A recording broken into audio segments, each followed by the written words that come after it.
So this is Math 20-2 Proportional Reasoning. This is topic 2, example 3 on page 22.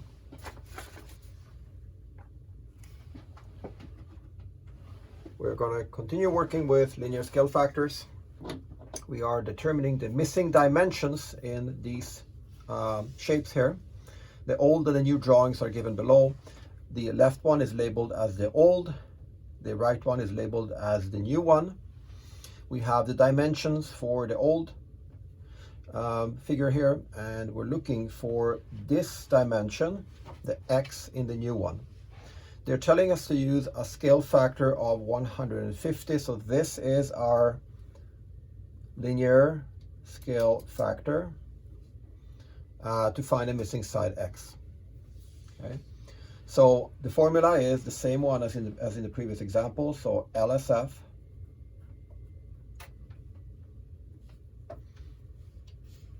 equals new over old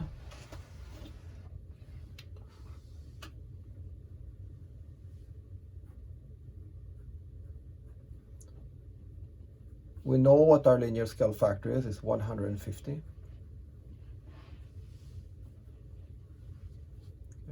We don't know the length of this side in the new figure, so that's going to be our x. We do know the length of the corresponding side in the old figure, 0.7. All we have to do here is multiply both sides by 0.7.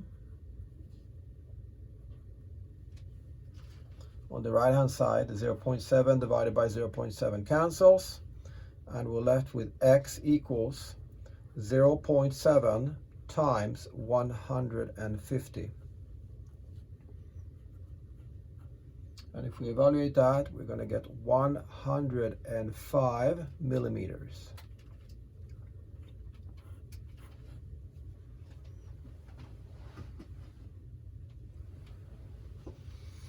In B, we have a similar situation. Now we're looking for the dimension in the what's labeled as the old figure. We know the dimensions of the new one. Again, it's going to be the same formula used in the previous example. We know now that the scale factor is going to be, in this case, the LSF is going to be 3 to 100. So this here is our LSF. So it's going to be, so we're going to write this as a fraction. So it's going to be 3 over 100. That's our linear scale factor, equals new over old. Well, the new dimension is 12 millimeters. The old dimension is x. That's what we're looking for. Okay. So one trick here is whenever you're solving for an unknown quantity, x in this case here, where you have fractions or quotients like this on both sides of the equal sign and the unknown variable x is in the denominator, you can take the reciprocal of both left and right hand side. What that means is that you can flip them both upside down. So it's going to be the left-hand side, we flip it, we do the reciprocal. We're going to get 100 over 3. And the right-hand side, the reciprocal of that is going to be x over 12. You just flip the fractions on both sides upside down. And now all we have to do is multiply both sides by 12. So x equals 12 times 100 over 3.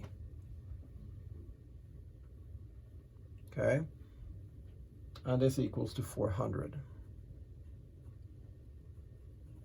400, and the units are millimeters.